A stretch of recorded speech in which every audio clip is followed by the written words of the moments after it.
Talking about continuously testing. So we had a case with a customer, very organized customer, a long-time customer of ours, and they are testing their solutions regularly, right? And one time we've noticed that there was a significant drop in protection, and we had the discussion with the customer, what's going on? And they did no change, right? They're a very organized company. Obviously, any change you do in the network, there's a change request, there's a process. So nothing changed. So after investigating this further, we actually discussed that their cloud mitigation solution pushed a new version that affected all their policies. There And you go. basically, they lost a lot of their protection because the new version of their cloud protection affected their policies in an unpredictable way, right? So they were left with a lot of vectors that actually became vulnerable after this change, right? So there's a lot of factors you never even think about that affect your protection, right? So it's really very important both for internal and external reasons to test and understand how protected you are at all times. Yeah, don't wait for someone else to do it for you. You know what? Let's take a minute out before we go on to the next topic and do another poll. So hopefully you'll see all this. So question to the audience: does your DDoS protection solution protect your network without needing a response team? Yes, no, partially, or I don't know. So please give your answers. We'll take 30 seconds to a minute. I hope you're online and can see the polling question. Okay, people are starting to answer. Okay, let's just stop. This is a fairly overwhelming answer here. Let's just share the results. Interested to know, Amit, what you think of this one is kind of overwhelming. People are saying partially. So what does that mean? I think the answer is very similar to what we've seen before. It's about awareness, right? At least people, the participant of this webinar, are aware of their partial protection. If you'd ask, and again, it comes back to exactly my previous answers. If you'd ask a random network security engineer if they are protected, if they have some kind of solution, Cloudflare, Akamai, Radware, whatever, they would tell you that they are protected because they have a solution. So we always come back to this issue of awareness, understanding that the fact that you have some kind of security solution doesn't mean that it really protects you to the level that you think it is, right? Because we have never in our history seen a protection that is above 75%.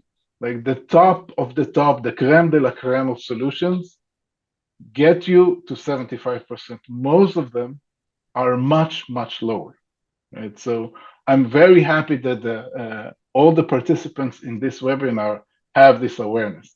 And actually, this is the expected results from this prep. Important to add, Amit, that once we got into the picture, it's starting to raise, right? From 75 at the top to... Of course, that's the goal, right? That's the goal. Yeah. Great. Okay, so let's keep going onto the next now I want to scenario. cover some cloud-based solution. Actually, we had time only for one this webinar, and we'll cover more in the next webinars. So we're going to talk about scrubbing centers, right? So scrubbing centers, many effective against oil sellers, floods of layer 3 and 4 mainly. They can be used for some specific sophisticated flood, for example, using a signature-based mitigation technology. Not all the time we see this is the case, but technically speaking, it is possible, depending on the vendor, obviously, and the technology used. And we are going to, by the way, discuss about the differences between an always-on and on-demand, right? So an always-on scrubbing center servers means that you're protected, your network is protected 24/7, okay? And on-demand means once you get hit by an attack and you need to respond to it, you have the option to divert the traffic to the scrubbing center vendor. So in a matter of speech, if you're using an on-demand solution, it many times means you're probably going to suffer from some kind of disruption, and in some cases will lead to a complete downtime. And it very much depends on the capability and efficiency of the scrubbing center team, mitigation teams to overcome that and remediate this attack. So let's explore together how those kind of setups look like. Yes, this is a scrubbing center flow diagram. And sometimes I've been asked, how a scrubbing center looks like. So think about a POPs, right? A point of presence worldwide that have obviously an equipment to clear the traffic, DDoS mitigation devices, right? So if you look in the diagram over here, we see suddenly in the cloud of the scrubbing center, multiple DDoS mitigation devices, such as we saw earlier in our network, but this time they sit on the cloud, and their job is to get all the volumetric attack, mitigate it, and forward the clean traffic to your organization, right? And this is, by the way, in this specific diagram, this is a hybrid solution because we see a scrubbing center and we see also a on-premise DDoS mitigation device.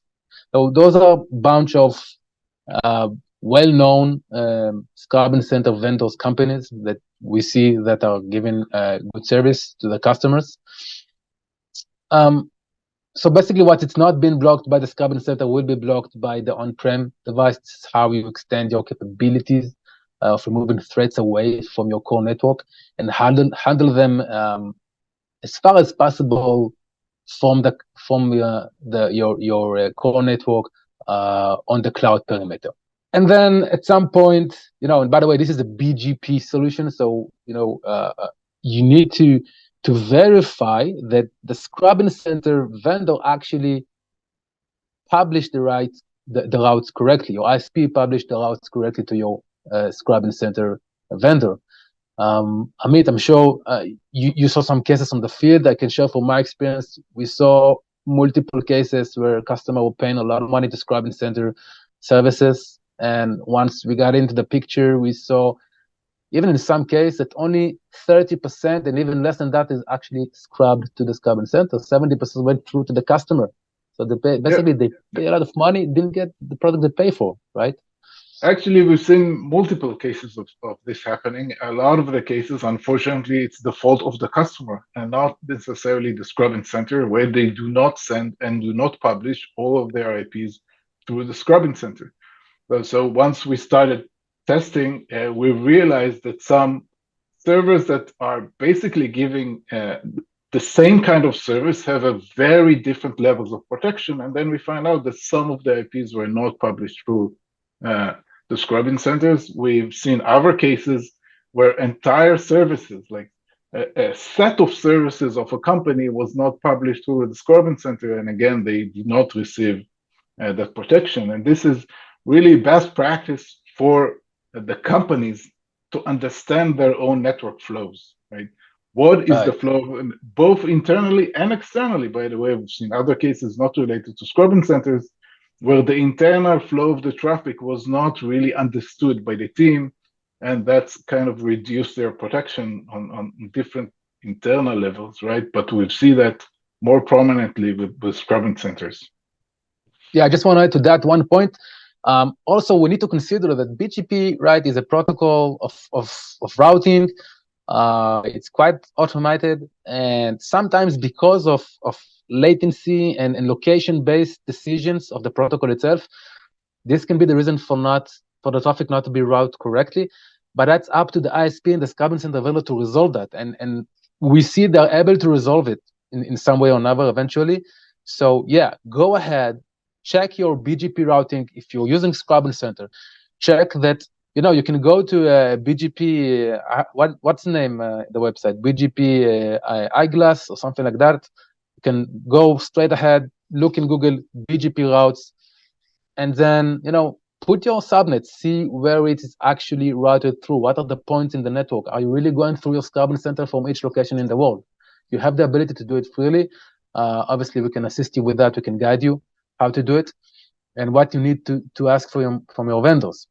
And about the Scarbon center itself. So, as I mentioned earlier, those are network of POPs, of point of presence all over the world. And obviously, they have multiple mitigation devices, at a minimum, few CPEs, few DDoS mitigation devices in the Scarbon center to clear all the traffic. Now, not matter who the vendor is, sometimes you see Scarbon center that work with multiple types of vendors in terms of DDoS mitigation devices. Obviously, they have some kind of load balancers over there and heavily strong edge routers with restricted access list rules on them, what they allow, what they don't allow go in. Obviously, they also have some firewalls to protect the infrastructure itself and restrict traffic even more. Sometimes, depends on the actual needs, we can find additional types of security products inside of the Scarbon center.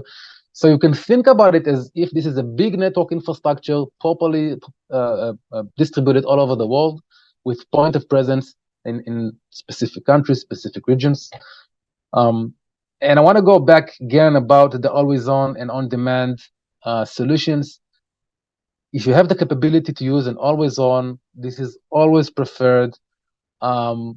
Take it. This is if you're going to use Scarbon center, this is the best product you can use, an always-on Scarbon center. And one feature that was deployed and developed in the last years is the ability to use NetFlow protocol between those products. So you can use an on-premise DDoS mitigation device that sometimes blocking attacks the Scarbon center was not able to block because, I don't know, let's say just in case, they didn't put any signature or didn't put the correct rule.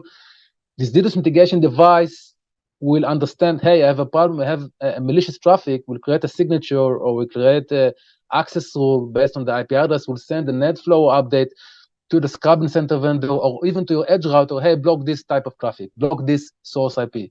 So we see that feature is used heavily. People love that it's actually resulting in a very good performance for the organization that use that. So it's also a recommendation from our side. Yeah, if you can use NetFlow with your Scarbon center vendor, there are vendors that have a complete solution, right? They provide you a Scarbon center solution and an on-premise device talk to each other. So yeah, I think we are a bit in a rush right now in the times of the webinar, so I'll just move forward. Some limitation of the Scarbon center, so it's less effective against, application type of attacks, low volume attacks, usually simply because it wasn't designed for that. It's less effective against application-based attack, as I mentioned earlier, like let's say SMTP, SIP, HTTPS, stuff like that. In many cases, it requires an emergency response team from the Scarbon center provider when under attack. It's not an automated mitigation solution by design, right? It requires another cost for response team availability. And the default settings, as we mentioned earlier, are not enough and lacks of security basics, right? One thing you need to make sure to check with your Scarbon center vendor that it at least blocks non-RFC violations and UDP garbage floods that should not even go inside your network, right? Such as the case we had with bandwidth.com when I explained earlier when I was in the subway, I lost my signal. The only reason for that was a small UDP packets flood, right? It can be easily avoided if they have tested and fine-tuned that mitigation thresholds. In most cases, the default settings are not enough, but just test it all the time, run tests, make sure that those type of attacks are being blocked. Yeah, and eventually, basically, it means that, if you won't do that, you will suffer for some downtime. Key takeaways. So, hybrid DDoS mitigation is always preferred. I mean, that is combining both on-premise and in the cloud DDoS mitigations.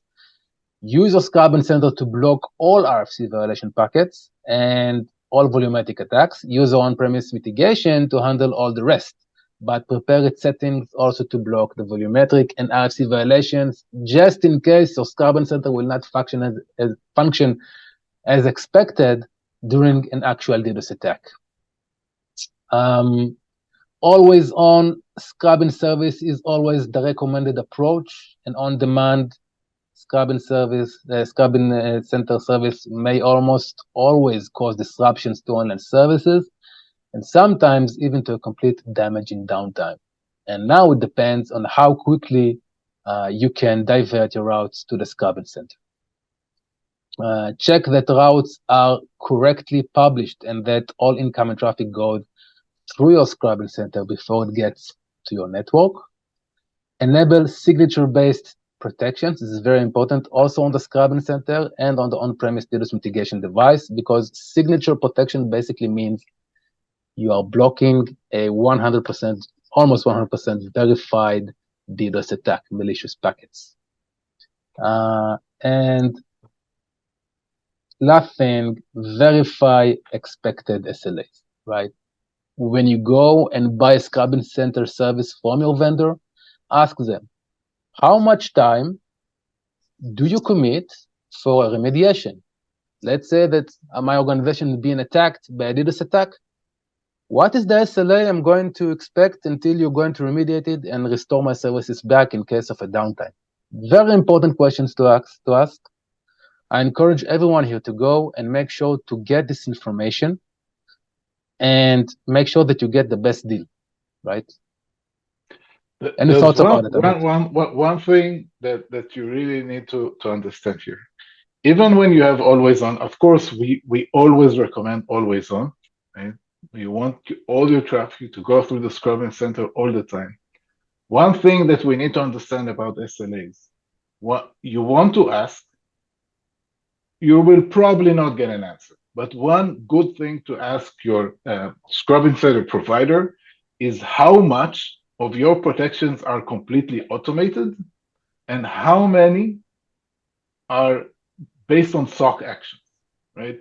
All identification of attacks should be automatic. Identification is almost 100% automatic, but the action, the prevention is not always automatic, right? And when it's not automatic, when you rely on SOC, on humans, the SLA may be 20 minutes, maybe an hour. You don't know how long you're going to be down before a human take action, right? So obviously it's not all attacks. Most of them are still automatic, but you really need to understand how many, what's percentage of protections are not automatic in your scrubbing center. Right. So again, it might be a difficult discussion, right, with the vendor, but it's a necessary one. And we've seen customers who insisted on this received better service than customers that did not. Right? And also insist on testing their DDoS mitigation. Of course. Okay. Good. We're pretty much at the top of the hour. It's been a really great session. I think we're going to have to take a Q&A on another occasion. So I just would like to thank you, Alon and Amit, for your time today. And thank you, everybody, for joining. And we hope to see you again soon at our next webinar, which will probably be shortly. It could be mid-December, it could be January. We'll have to update you and let you know when our next webinar will be. So thank you and have a good day. Thank you all.